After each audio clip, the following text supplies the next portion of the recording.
Welcome, everybody. Today we are talking to Chris Andrews. And Chris founded Bienville Bites Food Tours out of Mobile, Alabama. And we are looking forward to hearing more about that. The thing is, that sounds like so much fun. And he's been recognized by USA Today.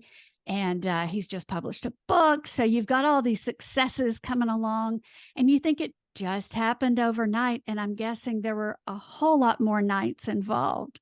So welcome to the show, Chris. Hey, Lane, thank you for having me. Glad you're here. Well, let's dive in a little bit because back to that overnight success thing. You've had a lot of acknowledgments for the things you've been doing, but I'm guessing there were some challenges along the way. So what have you overcome to get where you are right now? Yeah, overnight success, it means literally you overnight where you don't sleep a lot of nights. That's what that means. I would say the biggest hurdle that for us, maybe I guess for my personal life, I think maybe that I've got a family, I've got a wife, and I've got three kids, and so starting this business while they were very young and babies is not easy. Especially where I was working another full-time job, starting the tours. So doing this on the weekends, again, like I said, when they're small, that's not an easy thing to do. And prioritizing my family is a big thing for me. And so that's just the nature of this job, right? I mean, you're going to work the weekends because that's the prime time when everybody wants to take your tours when they're traveling, visiting on the weekends. You're gonna do these at night, so those don't really mesh very well. But for me, how I've overcame that, as the tours have grown, we've been able to bring on tour guides who do just as great of a job as I do, and surrounding yourself with an awesome team, that's the that would be the way that I say that, we've kind of overcame that. Awesome. And so your kids are older now. Oh, And well, I mean, 11, 8, 6. but they're old enough to think dad's doing something cool. Yeah, they I think so. Yeah, especially, we're going to talk about the book later and the book signing night when that came out. A lot of their friends came. They were mutual friends with me, and a lot of them came up to me. I think your dad is famous. Stuff like that. So That's so good. it's funny. So let's talk about the book. Okay. What surprised you most when you were writing the book? How hard it is when I pitched the publisher the idea and told them that I've been doing food tours, for 3 or 4 years now. I've got all these stories of Mobile's history that I've known for a long time, that I've been telling on my food tours. And so I thought I had a lot of content, of course, like blogging and, all the things that go along with it. I had a ton of content. And that was my pitch to the publisher. Well, once you really write down a lot of that on paper and you start splitting them up into chapters, you realize that I don't have as much content as maybe I thought I did. And so that was a huge challenge. And I originally, the publisher asked me, "How quick do you think we can get this book out?" I said, "Oh, 6 months, 9 months. Well, I'll have it finished and have it ready to you." And that was it was a 3 year process. I was curious to know how long it took in the end. Yeah, it was 3 years. Yeah, that's awesome, though. You stuck with it and you got it done, and it looks beautiful. And I can't Thank you. wait to hold one in my very own hands. I'm going to get I you to can't wait to sign get it. you one. I'm going to send it to you to sign. All right, I'll do it. um, so we can relate to that a lot because when we work with people to publish their cookbooks, a lot of times they don't know anything about publishing. And I've talked to a couple of people that have big audiences, and for them it kind of makes sense to get the literary agent or to go to the big publishing house and get published in a traditional way. But our goal is really just to remove gatekeepers and make it possible for anybody to publish their own cookbook. And I do think still people come and think it's going to be really fast, like 30 days. And our average is probably 4 months to 6 months. Yeah. And that's with us doing a ton of the work. So Yeah, that's a lot of that is. Yeah, you're doing a lot of work if you're getting it out that fast. yeah. Yeah. We do a lot of interviews and help capture the stories. So it goes a little faster than it might otherwise. Yeah. but it's a lot of fun. And you start looking at communities. So most people are talking about their community and that. And if you think about it, when you started thinking about you said the food culture, it's a culinary history of Mobile, Alabama. So when you started kind of digging into what the culinary history was there, what did you find out? What was that journey like? Well, I found out that Mobile really is the most under the radar food town in the United States, and I say that because it was founded in 1702, so we're going back over 300 years. There's not many. It's the oldest city in Alabama, but there's not many older cities. It's older than New Orleans. One of the oldest cities in the South, and I think it's very similar to New Orleans, because the same founders who founded Mobile did found New Orleans, and so the French arrived here, and immediately brought some of their traditions with them, namely Mardi Gras. So Mobile, of course, is the birthplace of Mardi Gras, and I did not know that. well, yeah, this was 15 years before New Orleans was founded.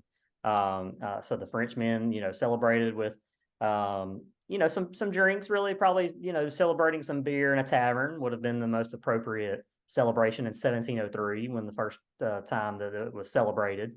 But having said that, you've got just such a mixture of cultures. The natives that lived here in this area, with the French that arrived, and the natives taught the French what grew well here, what fruits and vegetables would grow well here. You've got African culture, from the slaves that were imported to this area, maybe 20 years later. Another 50 years later, the Spanish would come in and they would control this part of the country. So you've got that Spanish culture that becomes mixed in here. Also the British. So there was many nationalities that flew under the Mobile flag for the first 100 years. And you had, like I said, a lot of different cultures mixed here. And again, the French culture and impact on Mobile, can't be understated, and it's still felt today in our cuisine. Much like it is in New Orleans. I just don't think Mobile's has been as publicized. Again, thinking about the food tours, when I was researching a lot of my stories for the tours, I didn't have a whole lot. There wasn't a whole lot of history when it came to food or anything like that. And so that was really what kind of got my wheels turning on maybe starting something like this. And what I have is it's not an exhaustive record of all 300 years of Mobile's food history by any means. But it's, it covers a lot of things. It covers a lot of stories that, just like I said, haven't been told. Yeah. Where do you take people when you're going? So, well, let me ask you two questions. So the first question is, out of all that soup of different cultures, has anything kind of surfaced as the classic Mobile dish? The Mobile dish is going to be oysters. That would be my answer for that. And I say that because every generation of Mobilians have eaten oysters. Let's go back 500 years before the French arrived here. The natives that lived in this area had a diet that consisted mainly of corn and oysters, living right off the Mobile River and the Gulf of Mexico. And so, like I said, before the French arrived, I think oysters were very instrumental. When the French arrived, they were instrumental to our diet, but they would even be used architecturally. The first roads in Mobile were all made of oyster shells, crushed oyster shells. Even some of the walls were used as a form of, they called it tabby, which is like a concrete mixture with oyster shells that, I guess maybe think of like a stucco that, plastered the walls together. So architecturally, and then, of course, throughout our history, we have enjoyed oysters here out of Mobile Bay. And one particular story that I have in the book that talks about during the Civil War, a lot of the soldiers were malnourished and, were living off hardtack and pork, all very malnourished. Peanuts were big, but for a lot of the soldiers that were stationed around Mobile Bay was like a seafood buffet for these guys, so it was fresh fish and shrimp and crab and oysters.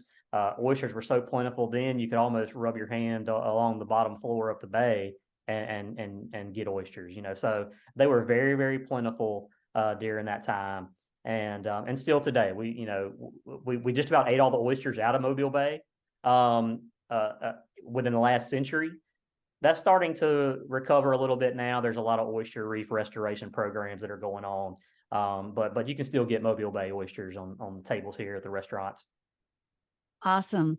So from then, 1700s to now, 2000s, where are you taking people on the tour?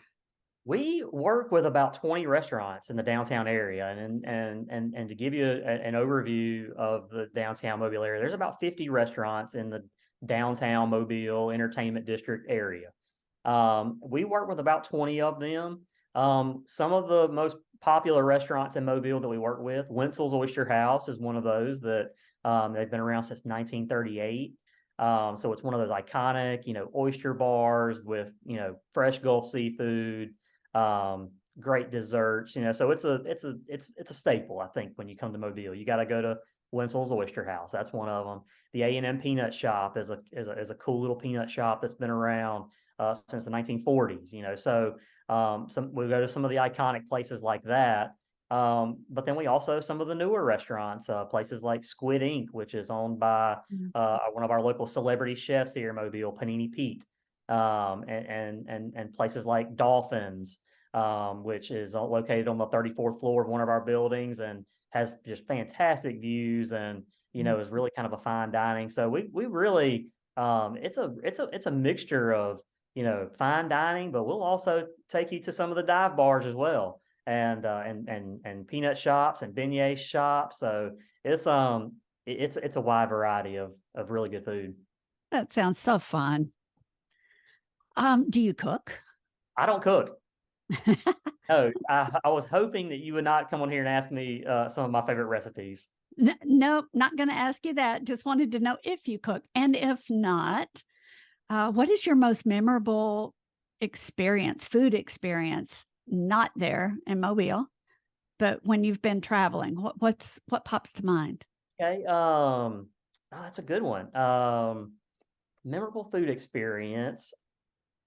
My wife and I, we started the tours 2017, and a friend of mine took a food tour in Savannah, Georgia. And really that was kind of how the idea kind of got started for our company and for our business. And so we were able to, I guess about 2 years after we started the tour, we went to Savannah and we took that tour. And I don't know, just kind of one of those, full circle moments really where, we were able to, be there and take that tour that our friend had, the exact tour that our friend had taken and was telling us about it. And I don't know, it's just kind of crazy when you think about it like that. I love Savannah so much. Yeah, that's a good food town. Now I have to put that tour on my list for next time. What do you wish people knew about Mobile? I wish people would stop instead of passing through Mobile. I think it's a very pass through town. We've talked a lot about some of the history here, and I've been to, of course, New Orleans and Savannah, and everybody goes to Charleston and a lot of the places, the old southern cities that are known as a food town. And I'm telling you that I'm not just saying this because I live here and because I am invested in it, but Mobile is right up there with some of these old southern towns when it comes to their food scene. And there's such a variety now that of different styles of restaurants that I think that's I think you need to stop. I think you need to stop by when you're instead of just driving through. So when y'all, and you may have just touched on this a little bit, but you said y'all were starting this in 2017. When you were starting it, I know you said you did the Savannah tour, but what got you started on the food tour business? Yeah, that other than my friend suggesting it, and I've always been a local history enthusiast. That's always been something I've been interested in, especially even as a child. So I've always been very interested in history of Mobile. I've been interested in tours, and I've always loved taking tours of our city. I like being a tourist in my own town, and so that's always been in my wheelhouse. My wife, she comes from a hospitality background, so the two of us together, I think we formed a pretty special team. And so that's really once the idea came, we couldn't stop thinking about it. It would keep me up at night, especially just thinking about the chance to give these tours. You Where do nailed it. people find you? So you can book a tour with us. Bienville Bites Food Tour is the name of the food tour, and that's the website as well. BienvilleBitesFoodTour.com. We also do a tour in Fairhope, Alabama, which is across Mobile Bay, and it's called Taste of Fairhope. So the same concept, food tour, 3-hour walking tour of the city. And you can buy the book anyway, Amazon, and it's a culinary history of Mobile. I tie in, each chapter features a period or a time in Mobile's history, and I tie it into a local restaurant today. And so again, it's I equivalent the book almost to the food tour. Like I said, it's not a exhaustive history by any means. I'm sure there's people out there that are thinking, you left out, can't believe you left out, so and so restaurant. It's not that. It's like the food tour. Hopefully it'll give you a taste of the city and kind of whet your appetite for the town. I love it. I will make sure everybody knows exactly how to find you. Okay, So, sounds good. Chris, thanks so much for joining me You're today. welcome. This has Thank been you. fun, and I can tell I need to put Mobile on my itinerary. Got to do it. All right. I'll see Thank you you. then. All right. Thanks.